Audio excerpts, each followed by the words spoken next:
Well, it's been a minute, Frog fans, but we are back talking about TCU basketball, previewing TCU baseball, and a former football head coach has a new gig. Let's break it all down right now on this episode of Frogs Insider. Hey, Frog fans, welcome back into another episode of Frogs Insider. Jamie Plunkett here, as always, with Melissa Treebwasser. Treeb, it's been a minute since we've recorded. I Yeah. think the last time we recorded was 3 weeks ago now, right? Kind of following the Alamo Bowl, knocked Yeah. some stuff out, talked portal, talked a little football. Not going to talk a ton of football on this episode because we got other things to talk about. It feels like basketball is at a crossroads for both the men Yeah. and women's teams right now. That's why we haven't really felt the need to record in a couple of weeks. This is true. Yeah. This is true. We're going to talk baseball. Obviously, TCU kicks off their season this weekend at Globe Life Field. Really high expectations externally and internally for the baseball Yeah. team this year, which is going to be pretty fun. But first, before we get into any of that, Gary Patterson has a new gig, Yeah. and it's not as some sort of special assistant, assistant to the general manager, any kind of off the sideline role, consulting role, but an actual football coaching gig as the defensive coordinator over at USC. Um, Pretty interesting landing spot with his old kind of nemesis in the Big 12, Lincoln Riley. One of the guys who had seemed to have solved his defenses Yeah. the best by the end of Gary Patterson's tenure at TCU. But an interesting coaching hire for USC and an interesting decision to say yes for Gary Patterson.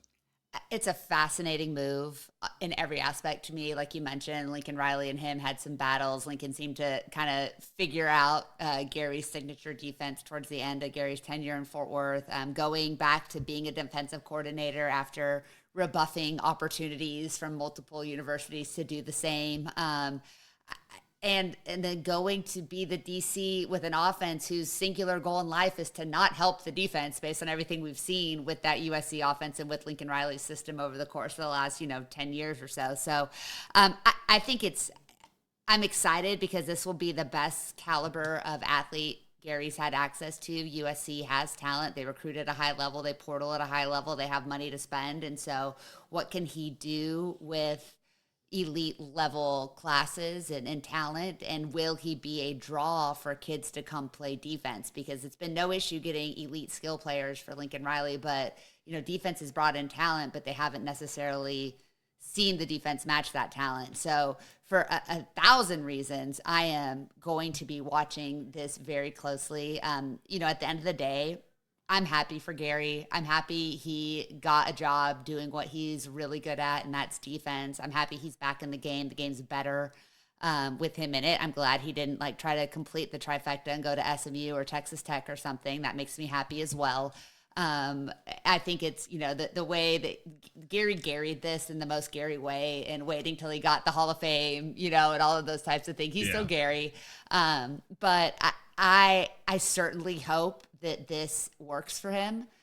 I think that we all have some questions about what has he learned, right? What has he learned about defense? What has he learned about the new way of college football? What has he learned about himself and his time away from the game? And so I'm going to be very interested to see. I don't want to say how he's matured. He's a mature man, but how he's matured as a coach in these years away, and what he does differently, and what he can bring from his past to be successful in this new era.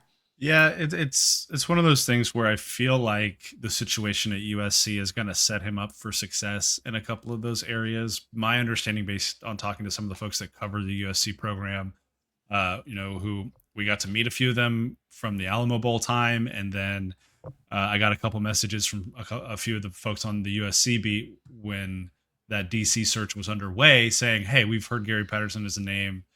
You know, what do you know about him? Can you help us find some stuff?" And so how things go kind of in the background there. But my understanding is that he's not going to have to be too terribly heavily involved in the recruiting stuff. They're gonna farm most of that out to the position coaches. He's going to do a little bit of stuff on campus mostly. Um, he's not going to have to worry at all about negotiating rev share deals or NIL or any of that other stuff. That's going to be the GM and the personnel staff that handle that, similar to how it's handled at TCU.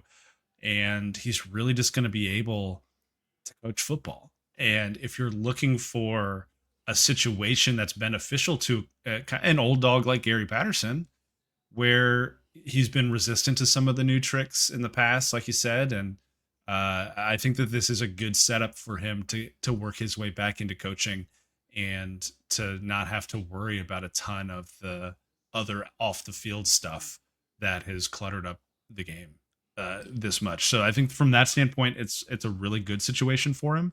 I think when it comes to you know the overall kind of vibe of USC football right now, it's curious that they're going to go hire a very veteran, proven head coach to come in and work under Lincoln Riley, whose seat is not exactly cool at this point in time. I think there's some growing concern about Lincoln Riley's ability to win at a high level in Los Angeles, similar to the questions that were asked in Oklahoma when he eventually left for LA because he had never won a college football playoff game, right? And so there are these questions that are starting to rise up again now at USC. Didn't end the season on a high note with that loss to TCU in the Alamo Bowl. They've got a great recruiting class. They seem to be spending a ton of money. Can he turn the ship around? If he doesn't, I think we could probably see an interim head coach Gary Patterson kind of situation. But if things go well for Lincoln, I think we could see Gary Patterson having a really good year or two coaching defense, and then maybe a school comes calling and says, "Are you ready to jump back in the big seat and be a head coach again?" And this really truly feels to me like this is the first step for Gary Patterson into getting fully back into the game. But right now he just gets to coach football and he just gets to coach defense. It'll be really interesting to see a couple years at defensive coordinator if the hunger's still there too.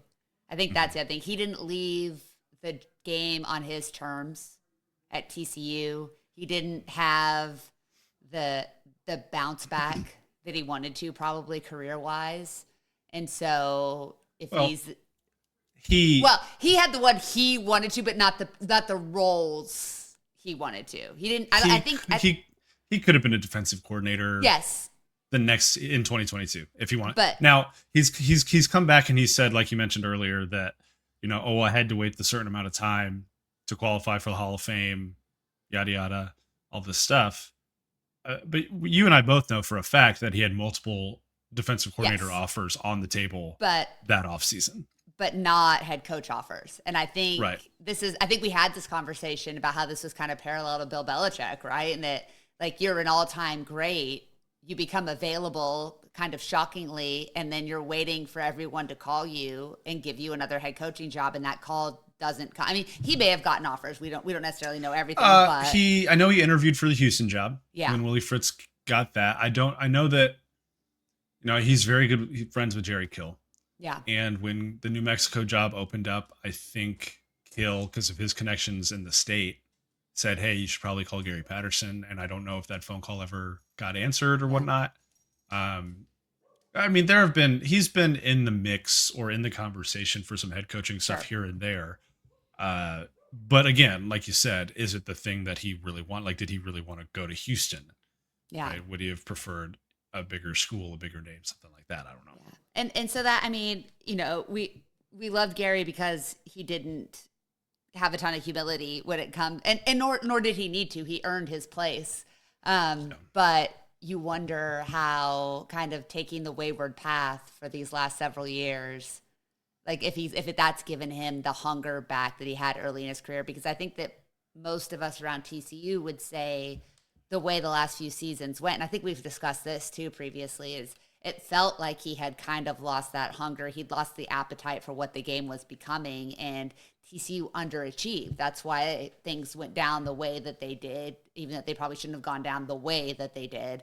And so it's going to be like anytime you lose the thing that drives you, it generally makes you hungry to want to get back to it and to be better at it. And so, I mean, like I said, I hope he goes and he freaking kills it. It would be really weird to see him as a head coach at another university, especially another, Power Four university, but it's not, I think he's worked too hard and did too much for TCU for any of us to want him to have anything but success at whatever, for him to go out the way that he wants to go out. He's imperfect to say the least, aren't we all? But he deserves to have his swan song. And I mean, I just hope that eventually this leads back to him in Fort Worth in some type of emeritus fundraising, glad handing, getting people on board, whatever he wants to do. He needs to be welcomed and celebrated around TCU again. And it was great to see him this past season, out at halftime, celebrated and get the loud ovation and just overwhelmingly positive. It's got to be weird for Sonny.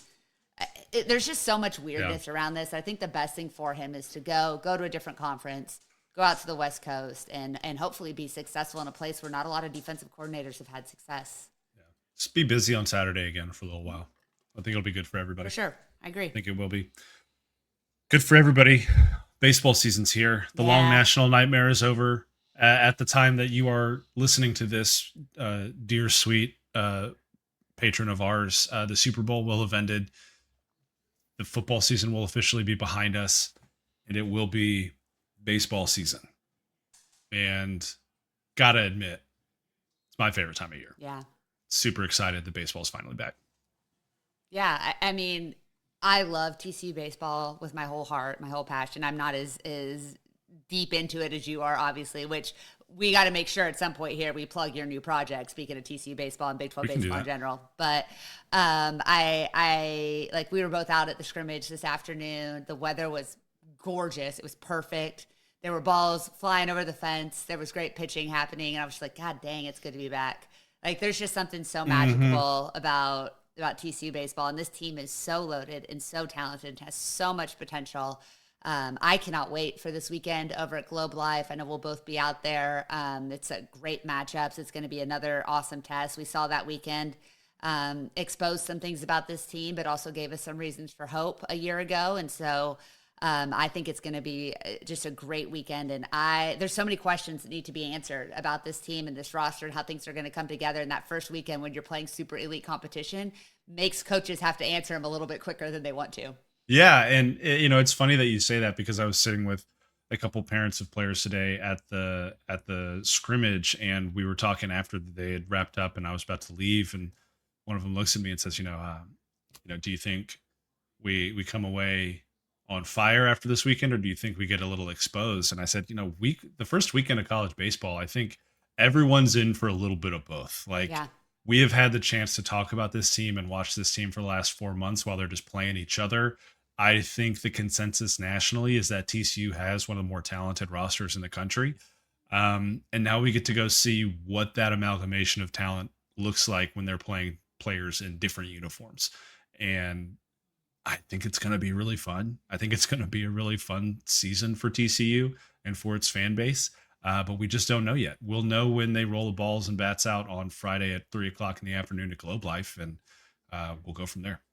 Yeah, I mean, it's it's going to be so fascinating, and I was kind of thinking about this, earlier. We'll talk about women's basketball and Mark Campbell, and we talk about Kirk and what he's done with the baseball program, and both have been elite collectors of talent. Mm-hmm. And Los has taken that talent and won big. Campbell's taken that talent and won big, but they've also had kind of those seasons where I can't really say Mark's underperformed, but this season maybe is a little bit of underperform. We'll get to that. Yeah. But I think last year, fans were rightfully disappointed when you had so much talent. But it's also important to remember those guys were really young. That was a really young team. Mm-hmm. You had a lot of freshmen that were playing critical innings in the field and on the mound. Now this team's a year older, and this program's gotten more talented. And I'll tell you the thing that immediately stood out to me this afternoon, they do not make freshmen like they used to. These dudes are massive. These are some huge, these kids look 24. Yep. I don't know what they were doing in the off season, but God bless them. They look like they were getting ready to play some baseball. And just the sheer, in the way that Sawyer Strohsatter has remade his body. Noah Franco has remade his body a little bit. You can tell that these guys put in the work in the off season to maximize their opportunity in season. And so I really want to see how the chemistry comes together. I want to see how these guys rally around each other. I want to know who the vocal leaders are going to be They lost some incredible leadership to the draft and to graduation last year. Some really, really great vocal leaders in the dugout. They have some really great vocal leaders returning. Tommy Lepore is such a great energy guy. Cole Kramer, I think, has a chance to be the real heartbeat of this team.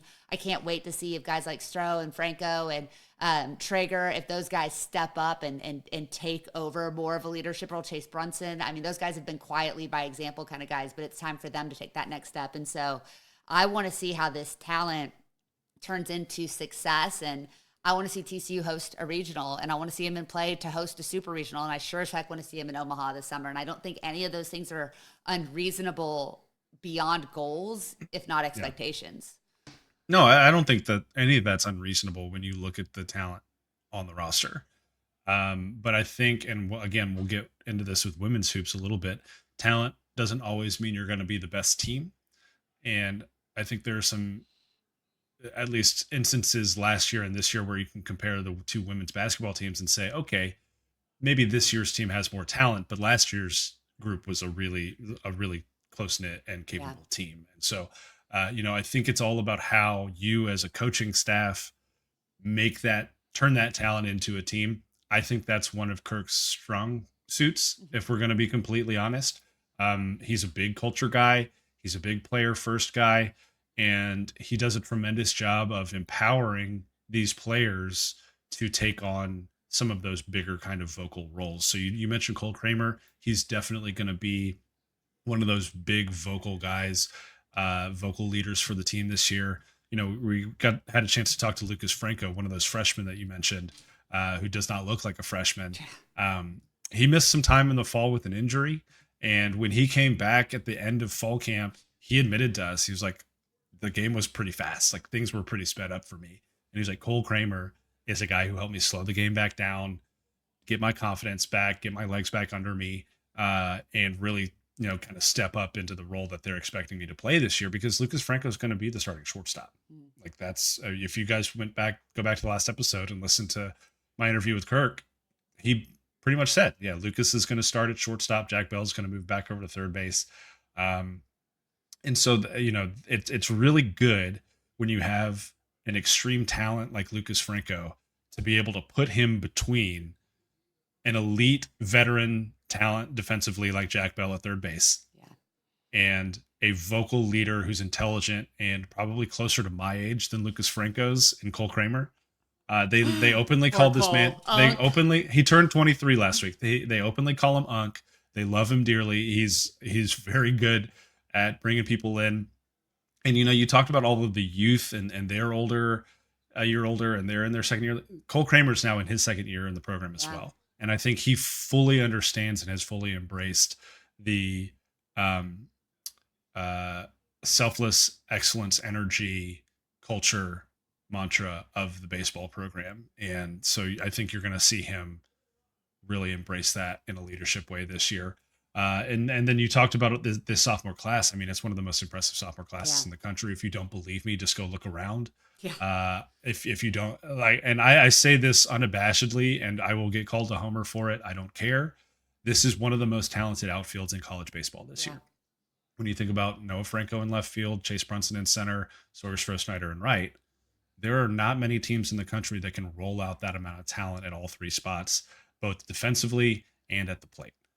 I think LSU, Georgia Tech, Virginia are three that could probably say ours is better, but I would even challenge if all three spots are better, right? Like, you got Drew Burris at Georgia Tech, who's one of the elite guys. You've got an elite guy in AJ Gracia at Virginia. LSU has an elite outfield talent as well.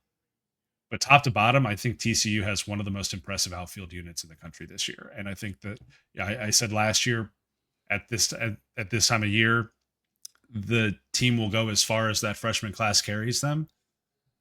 This team this year will go as far as the outfield carries them. If those three guys do what we think they're capable of doing at the plate, like if those guys combine for 40 home runs, those three guys, not out of the realm of possibility.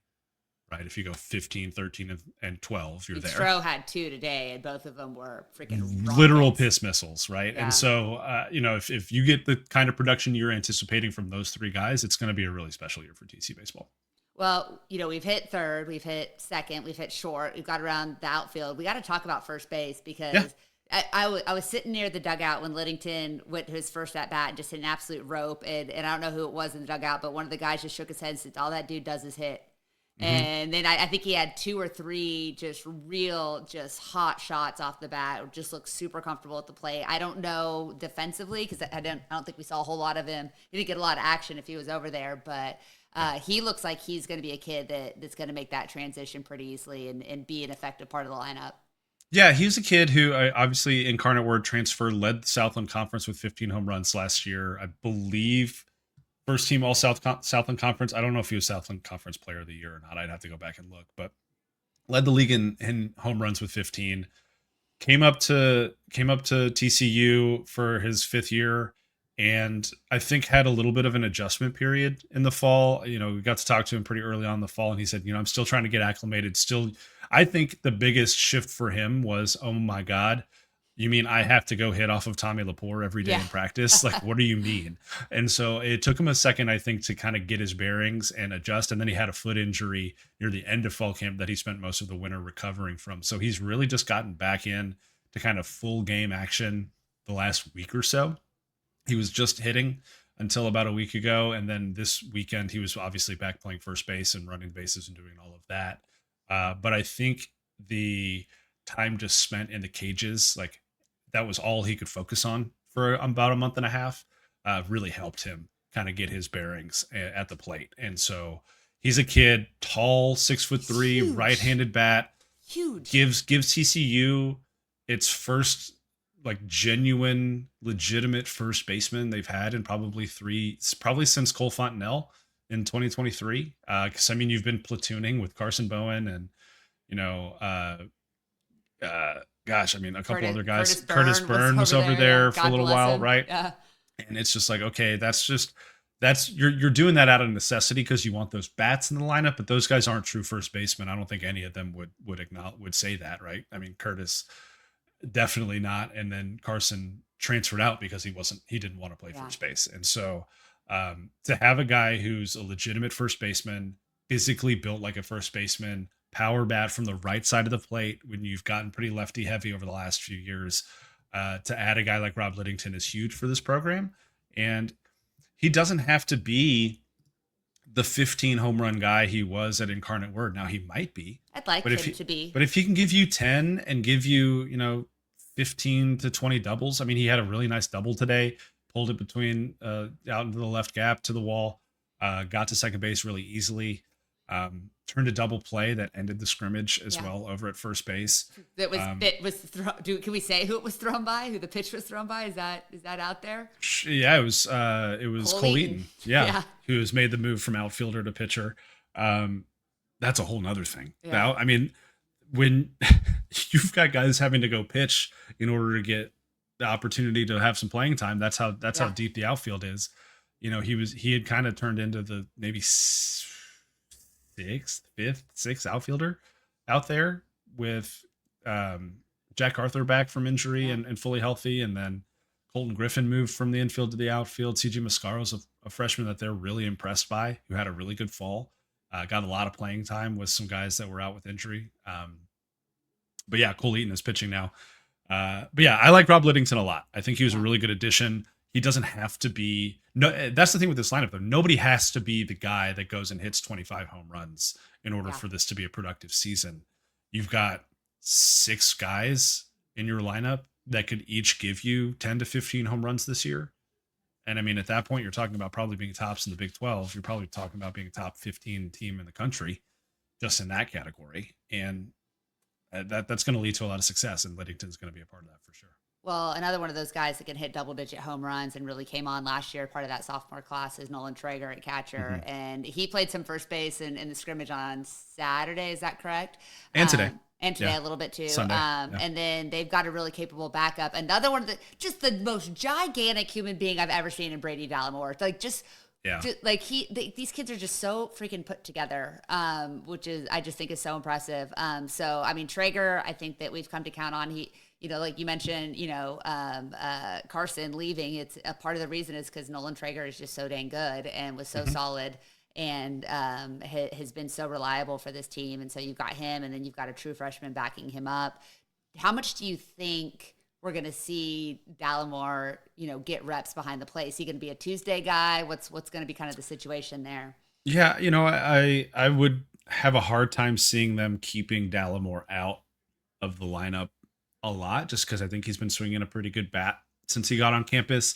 The interesting thing with him, and this is a question that I kept asking the staff as they were recruiting him and when he was signed, was you don't see 6'4" catchers all Yeah, that often he's anymore. It massive. doesn't that level of physicality doesn't necessarily translate well in pro ball. Now you have a couple guys. Adley Rutschman is one of the kind Yeah, of anomalies in that situation, but um, I mean we saw him throw a guy out stealing second today, right? I mean his yeah. pop time is still pretty good for a guy who has to stand all the way up, right? And so he's learned to kind of live with his height behind the plate. I think he's grown a lot defensively this offseason. And yeah, so I could see him getting, you know, 10 to 15 starts behind the plate this year. But the reality is Nolan Traeger is so good defensively Yeah. and so good at the plate that he's going to be a guy that you want starting, you know, 48, 50 ball games behind the plate. And he's got the physicality to do it. He's a strong kid. And you're going to lean pretty heavily on him. He's also, I think, an underrated aspect of his game is his ability to manage pitchers. And we had the chance to talk with Tommy Lepore and Mason Brassfield a couple weeks ago, and then we got to talk to Traeger the same day. And I asked him, I said, "Hey, how much pride do you take in managing these pitchers, and what are some of the things that you do as their catcher to kind of help them stay in the game, stay level headed when things are going great or when things maybe aren't going great?" And he spoke like he wasn't 19. He spoke like he was 30, talking about how much pride he has in that part of his game. And so Nolan Traeger is definitely going to be a key to all of this. And he's one of those six guys that can go give you 10 to 15 home runs Yeah. as well. I mean, he's got so much pop in that bat. He's another left-handed hitter who can, take advantage of the short field and right field at Lepton. Had just some absolute moonshots in the fall. Some absolute moonshots in the fall. But yeah, I mean, he's a kid who you're going to get Dallimore's playing time, but Nolan Traeger is going to be the dude. And I don't think we've seen a guy as capable of being the everyday catcher in quite a while. And TCU has had some really talented Yeah, catchers come through the program. that's a position where you can look, and there's been quite a few guys who have their names up on walls at that stadium and Yep. across that campus right now because of how good they were. You mentioned Tommy Lepore and Mason Brassfield. Let's turn it over to pitching.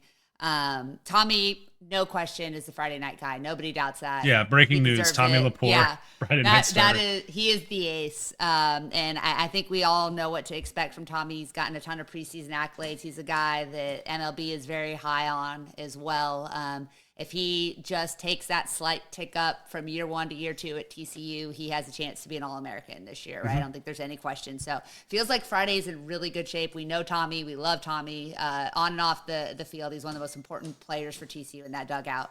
Saturday and Sunday, now we've got some questions, right? Mason Brassfield, I think, is kind of who you're picking, who you think is going to be the Saturday night guy. And he showed a lot of promise last year, and there's a lot of reason to have faith that he can be TCU's second guy.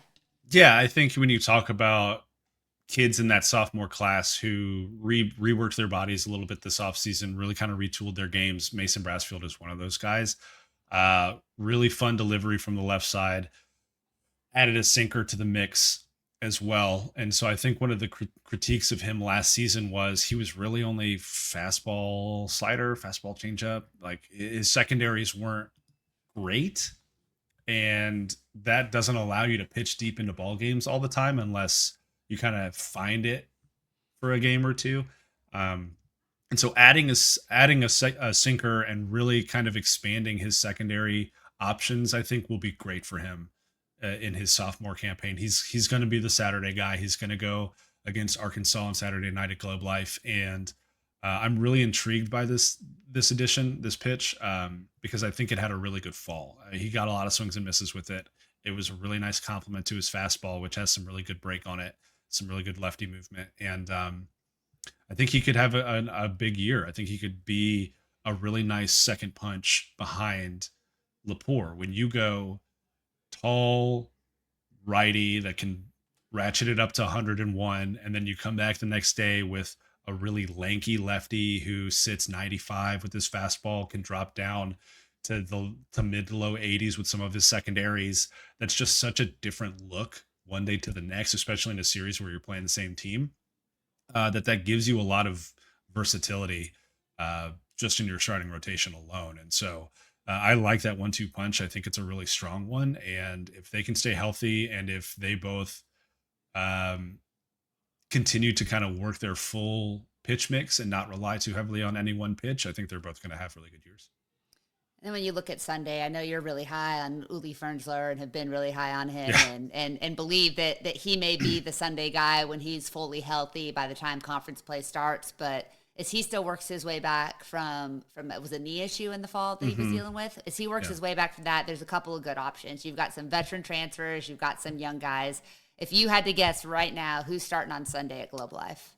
Well, if I like using data to back up guesses. And so if I'm looking at who they rolled out when they were pitching in the three scrimmages Friday, Saturday, Sunday this weekend, Tommy Laporte pitched on Friday. Mason Brassfield and Trevor Baumler both pitched on Saturday, and Lance Davis pitched on Sunday. And so right now, I would say probably Lance Davis will be the Sunday guy, the Arkansas transfer. He redshirted up in Fayetteville last year, had a really good fall. I think his fastball got up to 97 down in College Station during that scrimmage, sits more around the 94, 95 area. Good off speed stuff. Got knocked around a little bit in the scrimmage today. It's hard when you're in a scrimmage and the guy leading off every inning is Sawyer So Stroh-Snyder. Snyder, yeah. So he gave up 2 home runs to Stroh-Snyder today, but he when Stroh was starting to swing the bat in the fall again, he got the best of Sawyer quite a few times in the fall, and Brunson and some of these other kids as well. So he definitely had his moments of shine, and didn't have his best day today, but I think he's a kid that's capable of being the Sunday arm. He can. I mean, he threw 4 innings today. I know he's on a pitch count, but they're all on pitch counts early in the year. That's a new kind of practice across the country. I think he'll be a capable Sunday guy. And the good thing about the depth on this roster is that if he struggles for say 2 or 3 times out, you can go to a Trevor Baumler. You can go to an Ethan Thomas who can eat some innings, the Hawaii transfer. You can go to a Cade Udy or a Nate Stern as more of an opener situation. They can each probably give you 2 or 3 innings of work. And then you get into what I think is a pretty deep bullpen that's capable of carrying you home. So I don't think Lance Davis has to be some kind of lights out all American caliber guy. I think he's got potential to be a really good, maybe second team all Big 12 kind of arm. Um, and I think it's important for folks to remember they see Arkansas transfer on the roster and they're like, oh, okay, cool. This kid still hasn't pitched a live game in D1 baseball yet. And so that's going to happen for the first time probably against Oklahoma on Sunday. And if he, has a bumpy inning or two, it's not the end of the world, right? I think he'll come along just fine. I think he's got the tools and the talent to be a really capable weekend starter for TCU. Well, you mentioned a lot of guys there. We saw quite a few guys pitch. One guy we haven't talked about on the mound so far is Noah Franco, who I Mm-hmm. know fans would love to see get more innings and opportunities. And everybody knows how complicated it is when you have a position player trying to get them to the mound, and how often do you want to move him out of left field and put him as a designated hitter? How are you going to use him? Are you going to use him as a weekend? I mean, there's obviously a lot of matriculations and messing around you got to do with the lineup to get him. He looked pretty good today Mm-hmm. from the mound. He had good control. He had a 1-2-3 inning, I believe. I can't quite remember. Yeah, 2 flyouts to right and then strikeout, I think, to end his inning of work. Let's look at what how many innings he threw last year, and it's not going to be very many. It's probably in like the Yeah. off the top of my head, like 15 to 18 range, something like that. Yeah, so if I told you that last year, I've got this pulled up, I just didn't have it prepared. He threw innings pitched. He threw 12.1 innings pitched. Dang, I was on the high end. Okay. Yeah. If I put the over under on doubling that at 24 24? innings, over or the under for Noah. God, I mean, outside of the regular starters, How many arms even threw 24 innings last year? I can tell Rodriguez you. did. I don't think Stern or Yudi got to 24. Um, there were, let's see, there's your starters. So Udi was 24 exactly. Okay. Cole Klecker was at 19. Um, Zach James was at 20. Okay. Yeah, so maybe 24 is a little too high. That's pretty Maybe high. yeah. That's pretty Maybe high. we go 18. I'll call it 18. Okay. Yeah, that's what I was gonna say. I could see him. I could see him getting to 20. Here's the thing about Noah, and his he's got an electric arm, right? He's got this really good slider as a secondary pitch. Um, but I think his future really is as a hitter and as a left fielder. Um, and so, and that's the sense that I get from talking to folks around the program as well. And so the goal with Noah Franco on the mound specifically is to keep it as simple as possible. We all know that pitchers can turn into head cases, and the last thing that they want to do is get him in a position where he's overthinking on the mound, and then that rolls over into overthinking at the plate. And so the message from Sarlos and the coaching staff to Noah Franco this year has just been keep it simple. When you're on the mound, just keep it simple.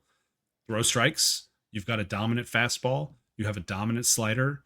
Just throw strikes, right? And so that's a that's a pretty different approach than you take with most pitchers, and that's a signal to me that he's probably not going to be. I don't think we're ever going to see him as like a midweek starter. I don't think we're going to see him as a guy that goes out there and gives you 4 innings in relief. But I do think on that occasional Sunday afternoon when you've used up a couple arms in the bullpen that can't go because they went Friday, Saturday, you'll probably see him in like a seventh inning situation, like, hey, let's bridge to the closer. And um, if you're in that kind of a role, you're probably going to end up around that 15 to 18 inning stretch. I mean, you said Udi got right at 24. How many did Nate Stern have? Nate Stern last year had, there he is, 20. Yeah, I could see him kind of getting around to that number. I don't think 24 is reachable, but I think 20, 18 to 20 is probably where I would slot him this year. You've talked about you talked about Cade Udi. Cade led the club last year with 6 saves. Mm-hmm. You anticipate that he will be the go-to closer, or will TCU go closer by committee? Ooh, I don't think he'll be the go-to closer, and that's not because he's not talented. I just think that you have a boatload of options. Last year, TCU really didn't have a ton of back end options. One because you were moving your primary closer into the starting role, and then Benepo got hurt and never pitched, and so Yeah. you were already down an arm, right? Um, and so you were always kind of trying to figure out your bullpen and your closer situation in 2025. This year they went and they were really intentional about getting veteran bullpen arms, and so they went and got 2 closers. Right, you get the Grand Canyon transfer from Walt Quinn, That or dude's Walt arm Quinn. for funky He deliveries, he had a he's in a great inning of work. whole other Yeah, category for he's got funky deliveries. multiple hitches that lead into this kind of 3/4 sidearm situation, It five it eighths. threw me. I love It it. threw me. I love it. Yeah, it's It's gorgeous great. and awkward and weird, and I love it. Fastball kind of 88 to 90, and then change up heavy from the right side. Very interesting kid. Also, his name is Um, Walter Quinn. Like, yeah, doesn't he yeah, just? Don't you feel like he should yeah. like be wearing a hat and maybe like building barns in Amish country or something? Maybe some goggles or something. One of Yeah, those yeah. goggle He needs to pitchers. add some goggles for sure. Crooked hat. But Yeah, he's a righty, so there's still a little yeah. bit of Normalcy. yeah. Lefties are weird. I can say that because Hey, I am one. as But am I. That's why this it goes that's the why way it this does works. most nights. Yeah. Um, so you bring him in from Grand Canyon, and then you bring in Tanner Saguspi from Cal Poly, who's a veteran closer, 5th-year guy, uh, rated by pretty much every portal rating group as one of the best relief pitchers in the portal this offseason. Um, and so you've got Quinn, Saguspi, Udi, and Stern, 4 guys who you can look at and say, I trust all 4 of you from the 7th inning on. And so you could really see a situation where one day it's one weekend it's UD Stern Quinn, and then the next day it's Stern's going to go again. Ethan Thomas is going to get into the mix, and then we're going to go to Saguspi for 2 innings of work or an inning and a third or whatever it might be. Um, they have, I think that's probably the area where they got the strongest this offseason was in the bullpen, and that's what needed to happen. Uh, Bringing in some of those guys, so I don't think it'll be any one guy getting the majority of the save opportunities. If I had to pick one, it would probably be Saguspi, just because he's got a fastball up to 95 and then this 12-6 curve that is an absolute ankle breaker down at like 82, 83 miles an hour as his out pitch. So, if I had to go with a guy, I'd say Saguspi, but I don't anticipate any one guy getting, 9 or 10 saves for this ball club this year. That was going to be my next question. UD led the team with 6. Is the player that leads the team in saves this year going to be over or under that 6 marks?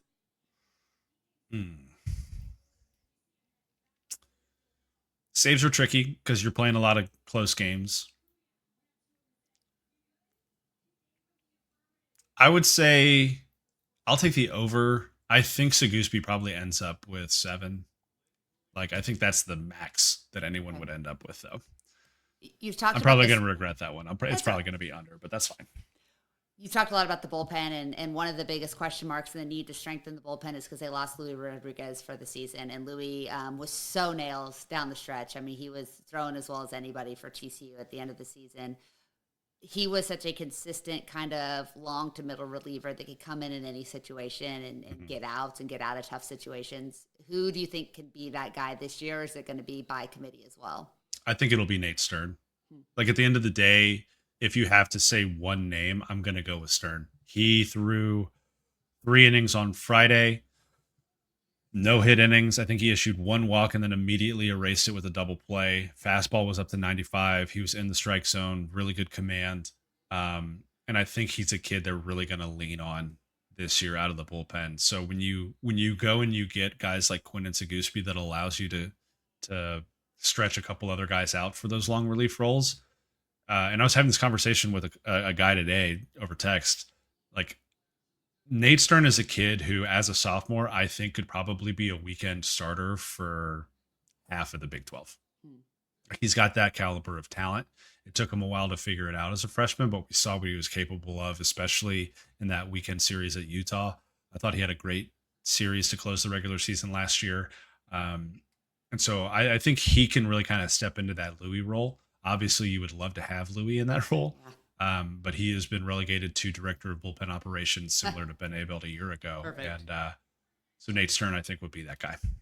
Has the potential to be that guy. Let's do some over-unders for this season here to kind of close out our baseball. So last year, TCU pitching accounted for 550 strikeouts. 2026 version, go over or under that number? Pitching struck out 550. Yep.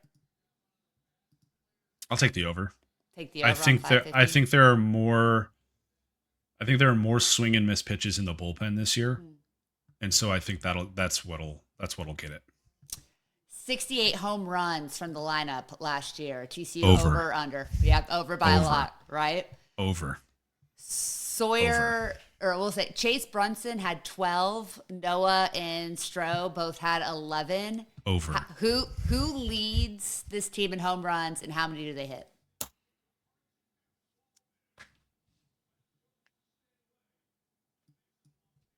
I'm just going to say I have a feeling.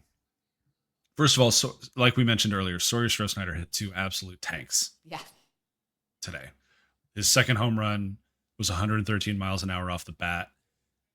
TrackMan said it went 405, but it bounced off the hill behind the GA seating and went through the bushes onto Berry Street. So the 405, I don't think was as generous as that home run as far as it went. But 113 off the bat would have been the hardest hit baseball at TCU last year. I say all that to say I think Chase Brunson is going to lead this team in home runs again because he is so incredibly consistent at the plate. Rarely chases outside the zone. Rarely, just doesn't swing at bad pitches. And he didn't do that at all this fall. He didn't do that today when we were watching. He had three really good at bats today.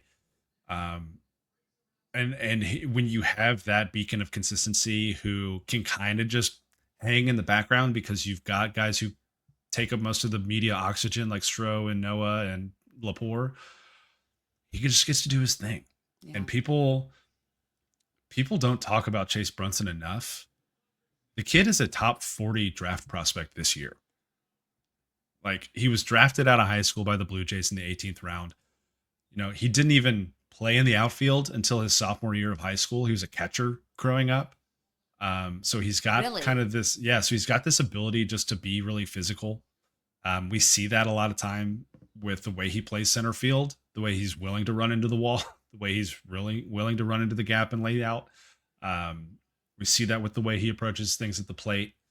And I think he's due for another really good year. I would say I think Chase Brunson will lead the team in home runs. I think he will have. I think he's going to be like around that 17, 18 home run mark. Okay. Sure. That'd be a big number for a TCU player. Mm-hmm. Stroh led the team in RBIs at 51. Who leads the team? What's the number? Over or under 51, I'll say. Over under 51. I think there's someone that goes over. I need to see a lineup card, right? Like, there's a chance Stroh Snyder leads off. And if he does that, then he's not going to lead the team in RBIs. Yeah. He'll lead the team in runs. Noah had 49 last year, just behind him. Yeah, I mean, it could probably. I think that's probably the safest bet is Noah, because he's going to hit somewhere in that 4 or 5 area of the lineup. I mean, Brunson could get there, depending on where Traeger hits in the lineup. He could get there. I'll go with Noah Franco, and I'll say over 51. All right. Last year, TCU was 39-20, over under 39 wins. I'll take the over. I think this is. I think they get to 40, at least. It's a hard schedule though, right out of the gate, and non-conference is where you can kind of rack up some wins. Vanderbilt, Arkansas, Oklahoma, and then 3 games against UCLA to open the season is tough. 3 games in LA. Obviously, the UTA game mixed in there as well as the midweek, but I think they get over 40. I need to double check the schedule. I think it's relatively favorable for them this year. They go to West Virginia, the final series of the regular season. I might have to get to Morgantown for that one. I might not be able to miss that. They're at Arizona State. They get UCF at home. They get Tech at home. At K-State. Arizona at home. At Baylor. Houston at home. At Oklahoma State. Utah at home. At West Virginia, like you said, to close the season. Yeah. I mean, they missed Cincinnati and Kansas. Yeah. Which is big. Yeah, I'm going to say over. Just looking at it. Getting Arizona at home is really big. The rest of that home schedule does not honestly do much for me. UCF, Tech, Houston, and Utah. Those are not going to be teams that compete for the top of the league this year. I think some of those teams are improved, but I don't think they're not top half of the league type teams. You go on the road, and Kansas State's always going to be tough. Arizona State, I think getting them early is probably better than getting them late because they got questions in that rotation. But I mean, tough trips to Stillwater and Morgantown. Yeah. But I see 40. I see 40. All right, we are 40 minutes talking baseball, so I'm going to ask you. No one is apologizing. This is the best TCU baseball preview information available to folks. Last question. TCU obviously picked to win the Big 12. Give me your prediction. Do they win the Big 12? What do they host? Do they get to Omaha? Do they win? So do I have to say regular season or tournament? Yeah, regular season. I don't care about the tournament if they win the regular season. Do you care about the tournament if they don't win the regular season? Yeah, I do. Yeah, actually. Okay. So yeah, I'll give you an either or. Give you some gray area there. So there are. May is going to be a really fun month because you get TCU West Virginia. I believe you get Kansas West Virginia, Kansas Arizona. Um, and so those top four ish teams are all going to be playing each other in May. Hmm. Um, TCU has the benefit of getting Arizona at home, which I think is huge. But we all, I think, remember what happened the last time they went to Yeah. Morgantown. They got swept, and that was Yeah. rock bottom before they went on a huge run and made it to Omaha that year. Um, I think TCU has the ability to win the Big 12 regular season this year. We'll know whether or not they are going to do that after that Arizona series, because that's the other team that kind of stands out to me as being capable of winning the league in the regular season. West Virginia has also won it 2 of the last 3 years, so can we really count Which is them out? wild. Yeah. And they and some really good talent on the mound, the D2 level. Yeah, I'm gonna say that yes, I will agree with the coaches who unanimously voted for TCU to win the Big 12 this year, and say that TCU will win the Big 12 regular season this year. Will they host a regional?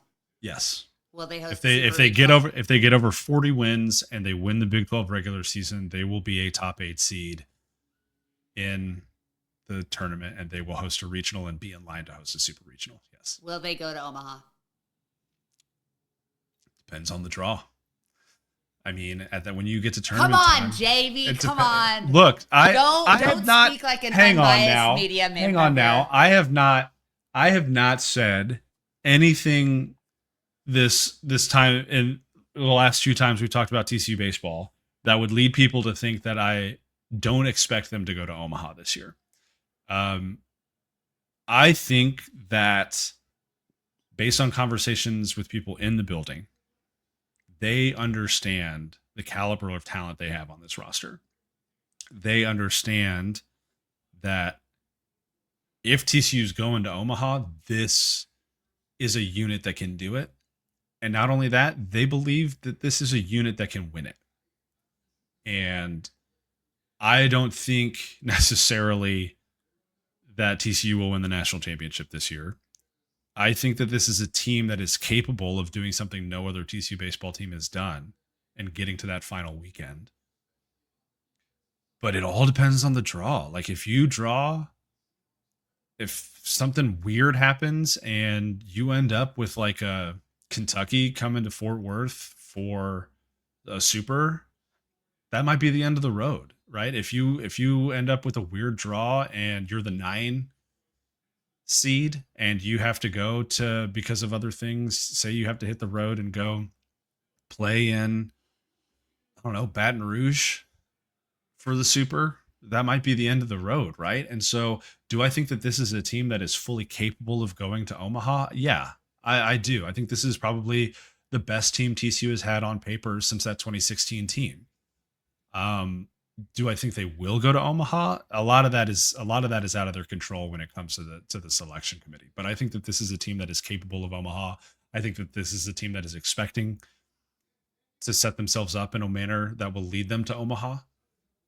They are talking about Omaha, or at least they were talking about Omaha. Now they're talking about Vanderbilt. But yeah, sure. Yeah, screw it. That's a real coach Screw it. speak Yes. answer. Yes. Good. TC, That's all I TC will wanted. go to Yes. Omaha. Yes. You Yes. you farted around there for 4 minutes before just saying TCU will go to Omaha. JB, nobody's more plugged into TCU baseball than you are, and you are doing an exciting new project right now on Big 12 baseball as a whole. Yeah.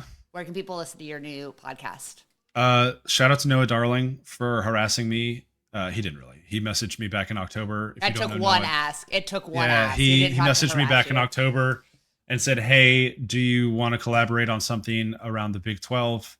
The Big 12 is not talked about enough nationally, and I think that should change." And I said, "I agree with you, Noah. So let's do something." And then we didn't talk for 2 months about that. And then when the new year turned, we said, "Hey, let's actually figure this out." So we have started the Flyover League.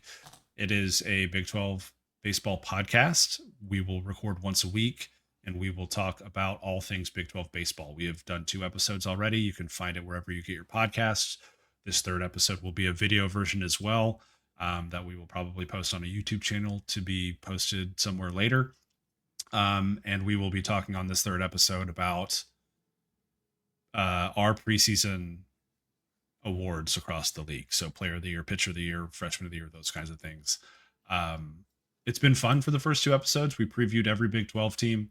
Noah's really plugged in, kind of in the Midwest. He's an Omaha guy. Been in the state of Texas my whole life. I know a lot of coaches around here, and so we feel like we've got a pretty good grasp on the Big 12. And it is frankly a league that I think if you talk to the coaches in it, they believe that it's overlooked. Go look at the national TV schedule for baseball Yeah. on ESPN. There are like 60 games, 70 games going to be televised on ESPN's linear channels this year, and there are 6 Big 12 baseball games, right? And I think if you look at some of the metrics, if you look at some of the other data, the Big 12 is much, much, much closer to the ACC and the SEC than people would like to give it credit for, especially the ACC. Um, and I hope that 2026 is a year where the Big 12 starts to prove that a little bit. Look, I heard all of that and I listened, but I got stuck on Noah is an Omaha guy, so he's going to put us up when TCU does go to Omaha this summer, right? So that we don't have 14 days of Absolutely. hotel fees. Thanks, Noah. I'll Appreciate I'll you. commit Noah Darling's home Yeah, thanks, Noah. for us to stay there. I'm a Absolutely. great guest. I'm a great guest. I clean, I cook. It'll be fine. All right, we're almost an hour into the show. I think we've covered baseball well. We'll both Just be like out there God this intended. weekend, just like God intended. We'll both be out there this weekend. This is not a big week just for TCU baseball. TCU men's basketball hosts Iowa State on Tuesday, one of the best teams in the country.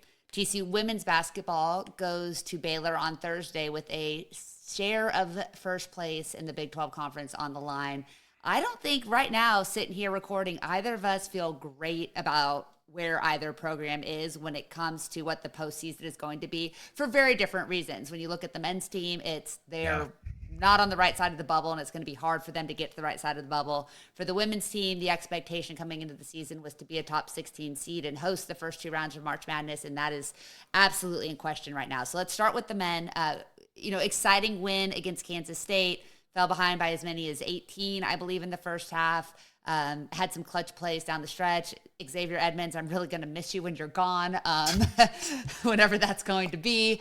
And Call your yeah. local TCU Yeah. donor if you want X to be back If you on want the X team to again be next back. year. But he came up really, really clutch down the stretch. Micah Robinson had a good defensive play. Like you said at the top of the show, TCU basketball is who we thought they were, who you and I have both been saying they are. And what that is it means occasionally you're going to get some really fun basketball. They're going to win some games they shouldn't. They're going to lose some games they shouldn't, like they have lost to 2 of the worst teams in the conference this year and to UNO. You get rid of the Colorado loss and the Utah loss and the UNO loss, and this is absolutely a bubble team. You throw in the Kansas And the Notre win, Dame loss. and the Notre The Dame Notre Dame loss. statistically You could lose 3 of or one of those 4. statistically though, the Notre Dame loss is their second worst loss Is of the it year. really? It's a quad 3 loss. Jesus, yeah, that one hurts. And if you win the game in Kansas that you should have won, this is a very different. Even if you go 2-2 in those 4 games and win at Kansas, you're definitely a bubble team right now. Yeah, but I mean, if ifs and buts were candies and nuts, right? Yeah, but close only counts in horseshoes and hand grenades, I believe. Yep, Is the phrase. What other phrases can I pull out here? I mean, at the end of the day, this is the same TCU basketball team that we've seen since Mike Miles and Damian Baugh and Emmanuel Miller left, and that is a team that is inconsistent. Can't always play defense for 40 minutes like they need to. Can't shoot the 3 consistently, and is relatively undersized compared to the rest of the league. And when you are consistently put in that position as a roster, it's going to be hard to string together weeks and months of the caliber of play we saw in that tournament in California against Florida and Wisconsin. There's no doubt that those 2 wins were great wins. And I fully understand people seeing those 2 wins back in November and saying, hey, maybe this team's going to be different. Hey, maybe some of the preseason predictions I made are actually going to come true about this team being a top 5 team in the Big 12 and all this other kind of stuff. And the reality is that sometimes not so good teams beat really good teams, right? We see it every year in tournament time. We see it every year in the preseason. And we've seen it year over year pretty consistently with TCU men's basketball. Because I mean, we sit here and we talk about the New Orleans game and the Utah game and the Colorado game and the Notre Dame game. And I mean, I'm just going to vamp for 2 seconds here, and I'm going to pull up last year's schedule, and I want to go back and I want to look at all the games we were saying what if about last year, right? Yeah. Because last year we were saying what if about the game at Michigan. We were Yeah. saying, oh my gosh, they lost to Santa Clara and Colorado State, and they lost to Vanderbilt. And we're getting into conference play, and it's like, oh my gosh, this team already has 4 losses, and they probably only should have lost 2 of those games. And what are we going to do? And then we get into a stretch in Big 12 play last year where they lose to Utah, and then they go and they lose to UCF and Orlando, and then they come back and they lose later in the season to Cincinnati and to West Virginia, and then they lose back-to-back games to Baylor and Colorado, and then they get knocked out round one against Colorado in the Big 12 tournament. Like every single year over the last 3 or 4 years, we've been having the same conversation, and I think that it's time to kind of redirect it to say the the real genesis of this situation, the real origin of this problem is not an inability to coach necessarily. I think it's TCU's financial commitment to the men's basketball roster. Mm. I think that there are at least 5 players in the Big 12 alone who single-handedly make more than TCU's whole roster makes. Yeah. AJ At DeBasanta, least. Yeah. Rob Wright. That's 2 just on BYU alone.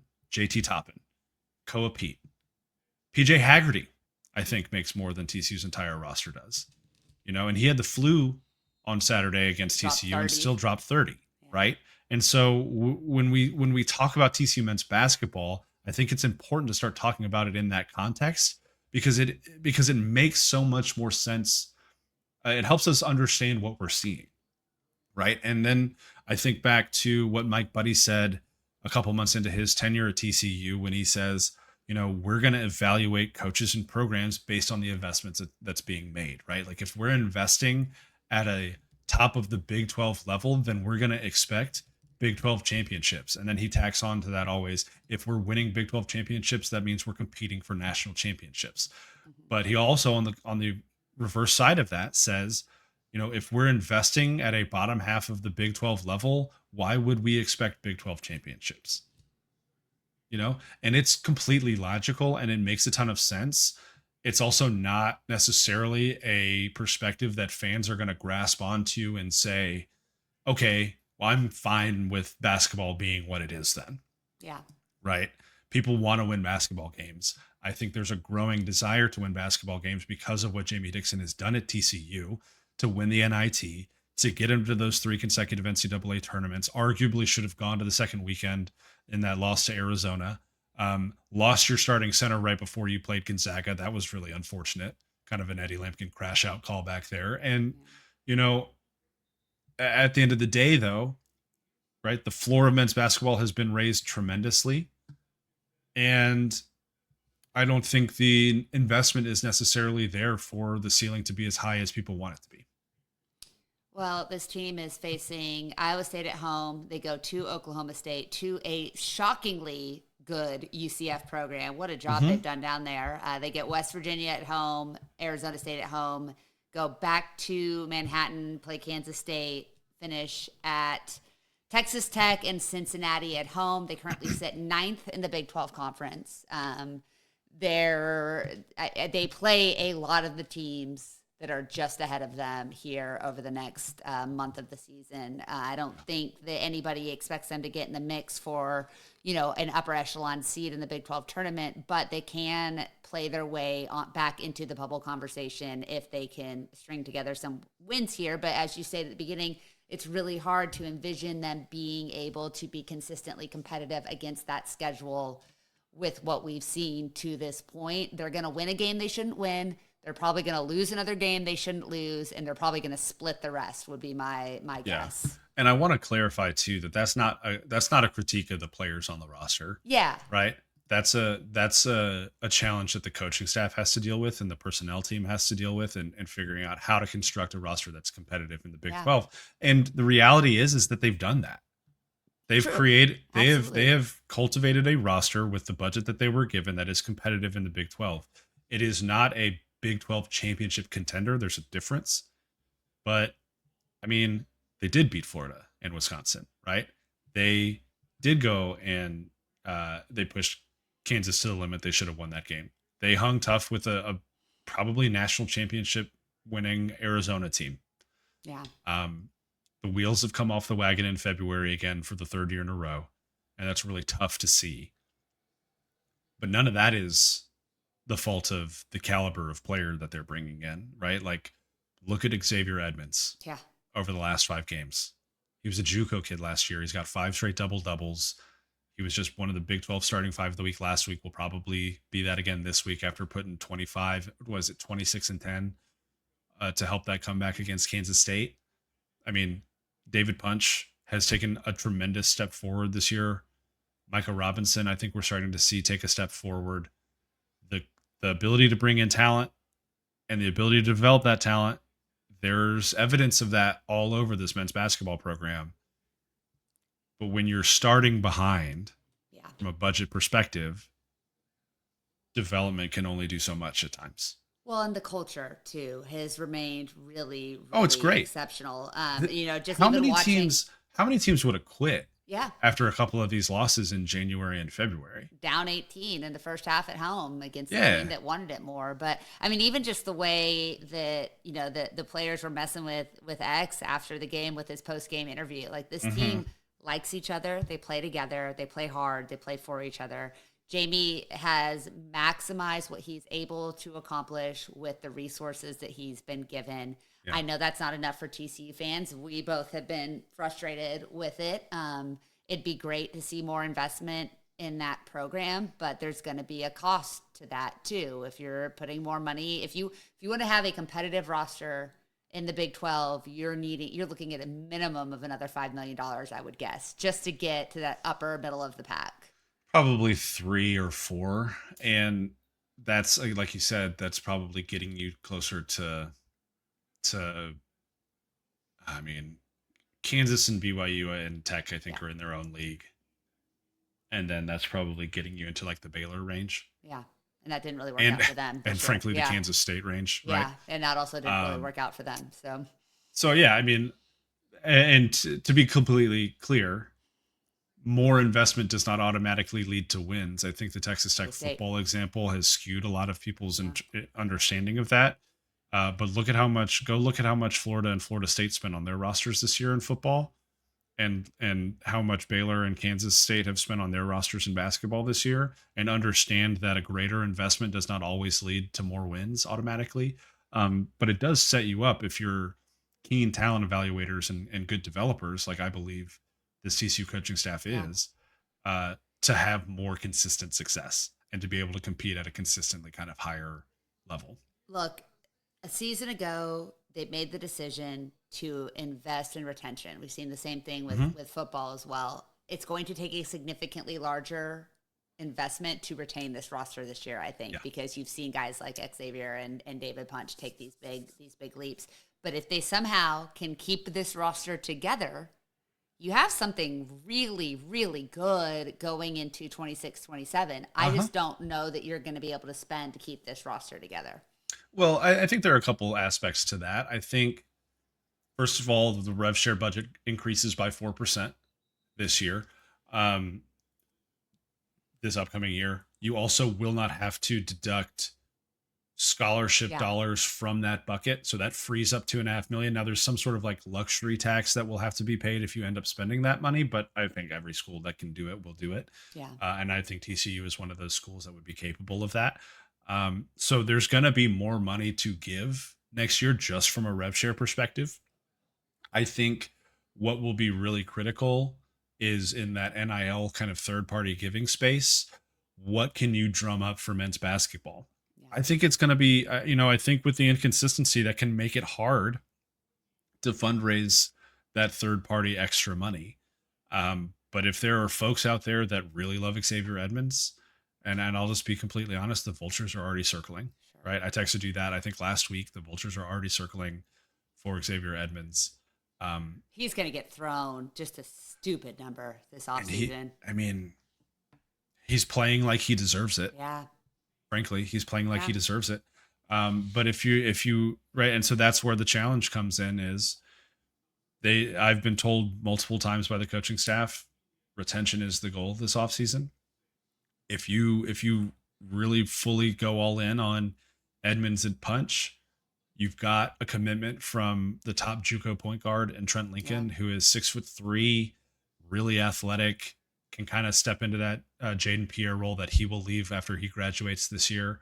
And then, hey, really the biggest question then is who do you go get at the 5 to play kind of a backup role? Because I think at this point, keeping Punch and Edmonds means that both of those guys are starters. Yeah.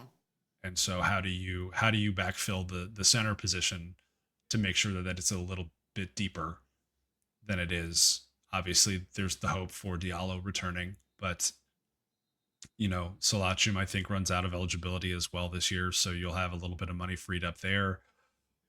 It's not out of the realm of possibility for a Trent Lincoln and player X, whoever it is that ends up coming in as a big man, uh, are the two things that this roster needs with another year of everybody under this roof to take a step into the top 8 of the Big 12. I mean, they're standing there at 10th right now. I think it's conceivable to see them But take a you're, step forward again next year. But this is the conversation we've been having for 3 years now, yeah. right? Well, And I and think that's the thing that's getting people frustrated. it's probably going to take doubling your money in that program to keep those guys.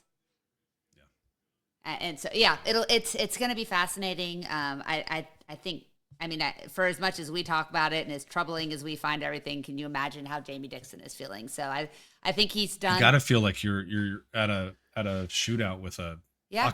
pocket knife at Yeah. this point. Yeah, you're the hamster spinning the wheel in your cage, man, just hoping somebody lets you off. But I think he's done what he can do with what he's been given. The fact that they still out rebound teams and that if the shooting would pick up, I feel really confident about the next month of the season. If they could just shoot kind of what we expected them to, but yeah, it's going to be an uphill battle, and it's going to consistently be an uphill battle, and we're going to be having the same conversation for the next 3 years if something doesn't change in an investment perspective.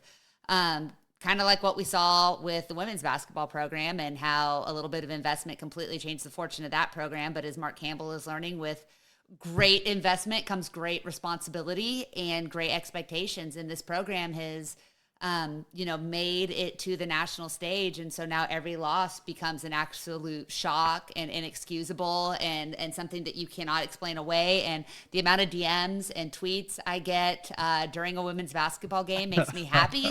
Because at this point, like, okay, you're finally treating this like the sport matters, but also like, let's slow the roll a little bit, people. The expectations are through the roof for this program. They lost at Colorado today. Colorado is undefeated in Big 12 play at home.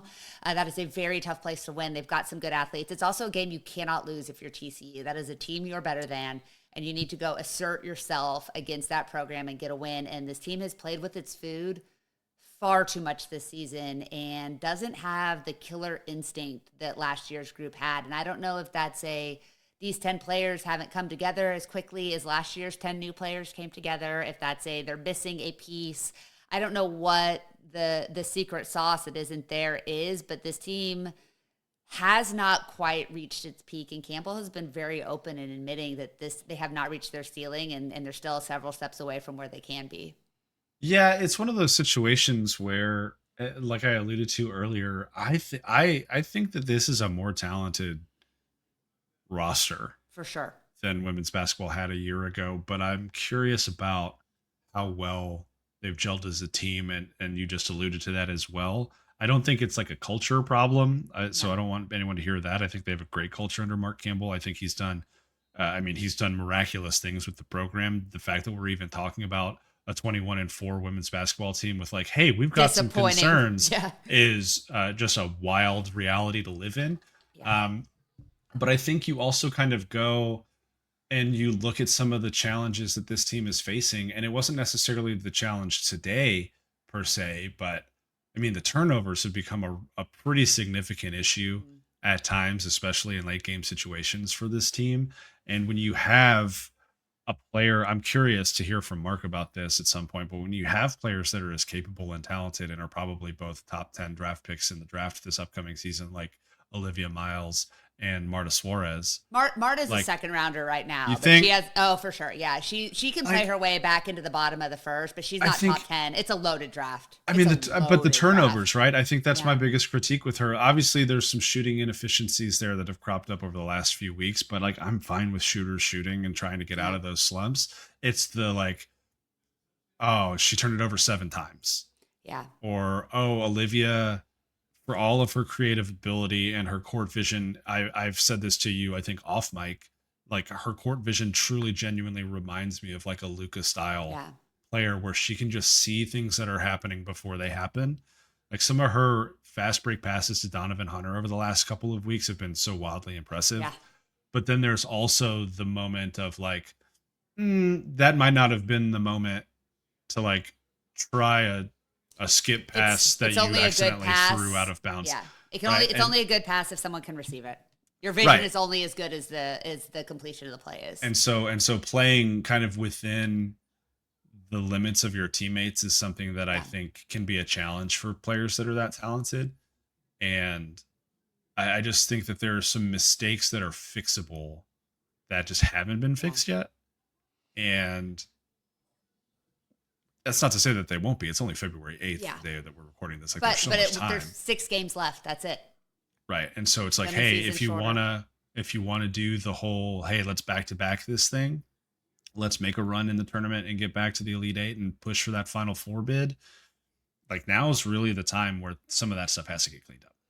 Well, and I mean, I think that's the thing, right? Like we've asked Mark a couple of times about this, and about the turnovers, and specifically about kind of dealing with someone as talented as Olivia, who you don't want to rein in too much because you don't want to take away her best skill, but you also want to have her play within the confines of her team and what her team is available. And you're looking at a starting center who's a sophomore and who Mhm. didn't play hardly at all a year ago, so she's really just kind of coming into that role. And Marta, her turnover issues were very much because teams started to scout her and she became 1B and she was getting doubled. And I don't think she's a player that got doubled a ton No, previously, I don't think and where so. she was playing. And so I think it took her an adjustment. And we've seen over the last 3 games her really kind of figure out how to get the ball out, how to relocate, get the ball back. Donovan's been a huge help in that, and that Donna really understands how to make herself available for a player that's getting double teamed. But then Olivia today, like when Marta fouls out on a really terrible call, offensive foul call that was total garbage.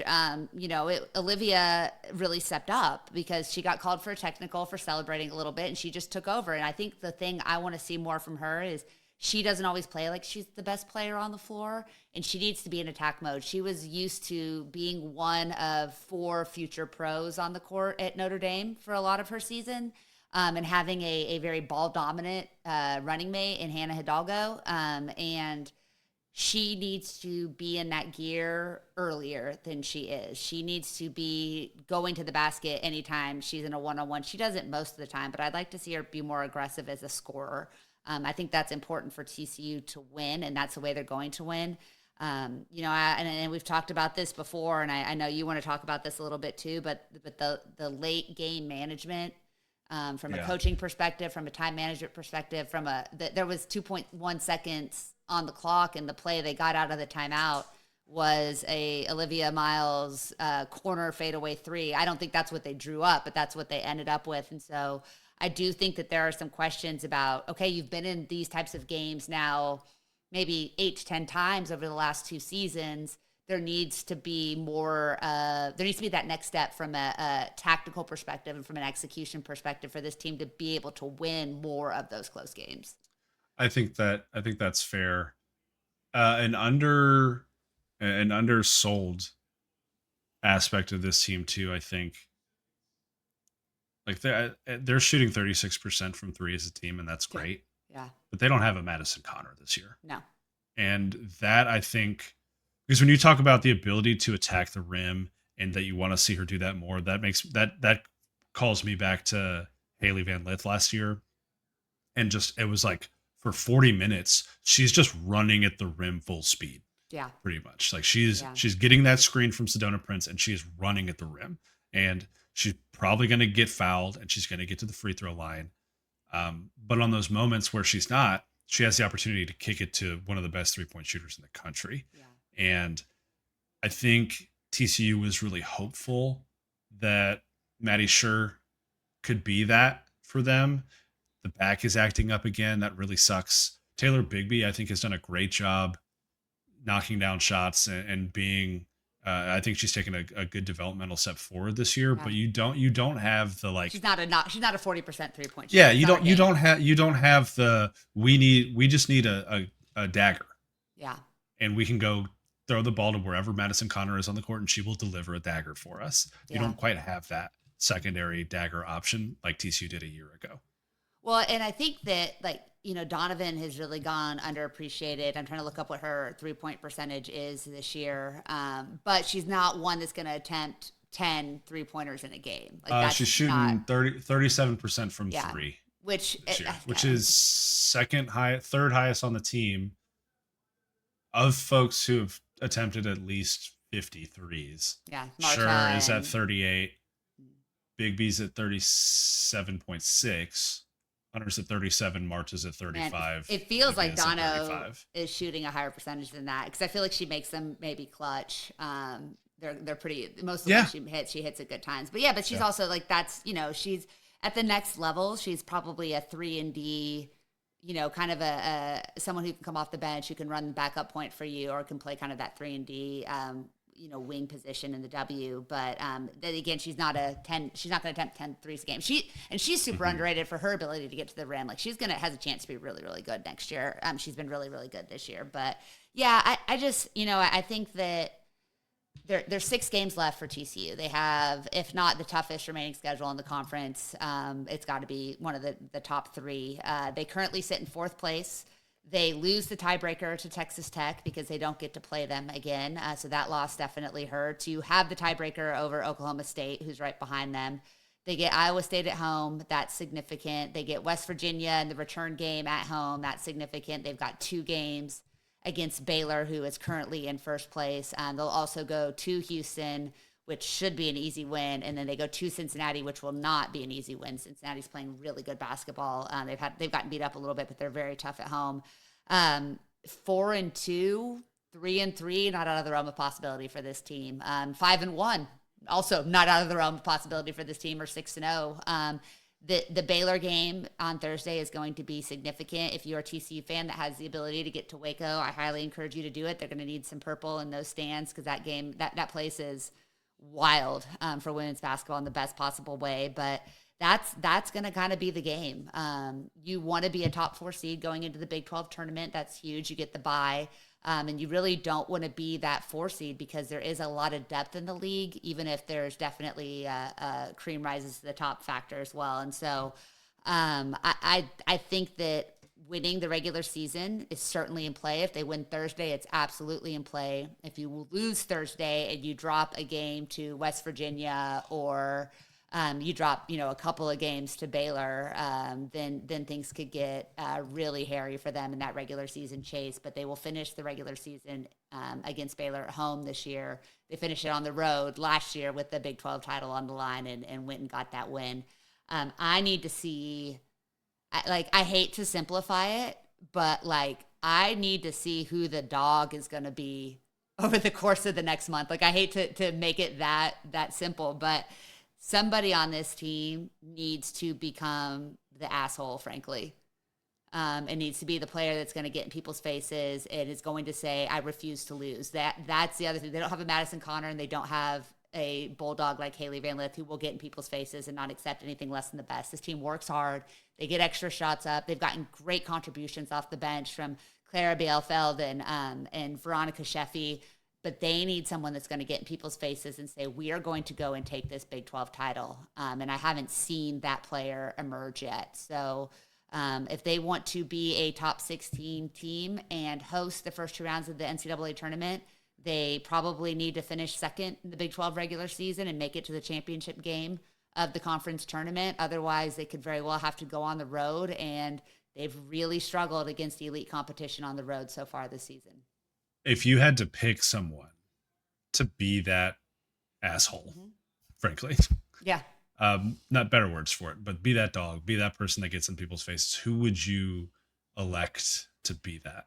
I want it to be Donovan. I don't know if she is that. I want it to be Dono. I think Dono is, because I think that she is the player. I think the team respects each other very much, but I don't think anybody's more respected on that roster than Donovan Hunter.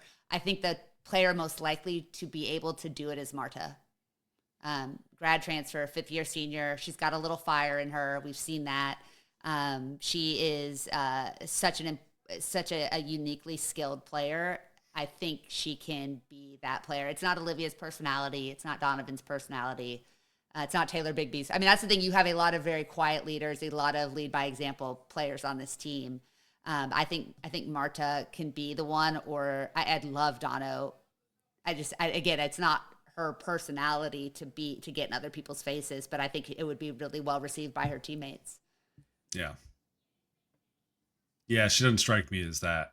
No, she's the nicest human being on the planet. Well, I'll say this: she's very like, you can see she gets fired up. Yeah, like she's fiery on the court. I don't think that's the type of fiery that you're talking about, though. No. I need someone to grab somebody by a jersey and say, "You let her go by twice in a row. Knock it off, step it up." Yeah, I know what you're capable of. Be that person. Like that. I want it, and I think that can be Marta. I think she's got. We haven't seen, again, these are like the nicest women in the world. They're just the most delightful people to be around. But it's February. Like you gotta be you gotta have that in you in March. Yeah. And I don't want to travel. I want to host, and then I want to be sent to the Sweet 16 in Fort Worth, Jamie. I want to stay right here where I live, and where I don't have to pay for a hotel, and I don't have to buy a plane ticket. I really want that. And if it's not, you don't have to buy a plane ticket, regardless of where. Well, I know, but I do have a job occasionally. Take the Jamie Plunkett route. You just drive all night, and I'm older than you, and you know that. But I'd also be okay. I'd also be okay if they got sent to Sacramento, because then we can hang at the Tree Boissers, hang at mom and dad's. I'd be fine. That'd be pretty dope. It'd be pretty. That'd be pretty fun. So, well, look, I think in the context of this, it feels like we've had some criticisms for both the men and women's programs, and that's true. We have, but the reality is that when you evaluate their individual circumstances and situations, I think you can look at the coaching staffs and say that they're doing the most with what they've got. And that doesn't necessarily mean that both of these teams are Final Four bound. I think there's still all of the potential in the world for the women's team to be that caliber of a program. But it's about getting hot at the right time as much as it is about being a good basketball team. And so we'll see over the next 6 games for the women if they can do that. And I think that'll go a long way to kind of alleviating some of the concerns that have cropped up. Again, contextually, concerns in the midst of a 21-4 season. Yes. And they have much different than the concerns for women's basketball 4 years ago. Tied for the longest home winning streak in the country with Texas as well at 39 games. They have a chance to make it 40 here. That's insane. Yeah. Right. That's insane. 40 consecutive home wins. Yeah. How many years prior to Campbell being here did it take for them to collect 40 home wins total? Yeah. Right. Hey, they had some good seasons. But that it's 40 consecutive is an obscene thing to even think about. They'll be facing West Virginia Sunday night while TCU Baseball is playing Oklahoma across the Metroplex. So I know there'll be a lot of people with some split loyalties there. I will be at TCU women's basketball for a ranked-on-ranked matchup, but I will be at TCU baseball for the first 2 nights. I will be at TCU baseball for the TCU Oklahoma baseball game that is broadcast only on Flow Sports. Yeah. Like Steven asked me the other day, "Where's Jamie been?" So it's for men's hoops? No, for women's. Oh, because he comes to those sometimes. Look, you've got baseball now. We'll see you for the NCAA tournament. We'll see you for the NCAA tournament. Listen. I am committed to my contractual obligations to cover TCU men's basketball for 247sports.com. And I will continue to do that to the best of my abilities. And also, it's baseball season now. Baseball season, yo. We all know what you know. Yeah, and very excited about baseball season. Still very excited about women's basketball. I love that we're at a point tremendously where I can excited. It's so awesome that I can be this particular and this frustrated with a program that has a legitimate chance to go back to the Sweet 16 and make an Elite A run. I love it. Like, that's equality, right? Equality. Yeah. All right. let's end this. We got like 30 seconds before we hit an hour and a half 90 here. minutes. So Yeah. go like and leave a rating and a review. Subscribe to the YouTube channel. If you're still listening right now, Bless you. comment length, because this is the longest episode I think we've ever done. And with that, we'll talk to you next time. Go Frogs.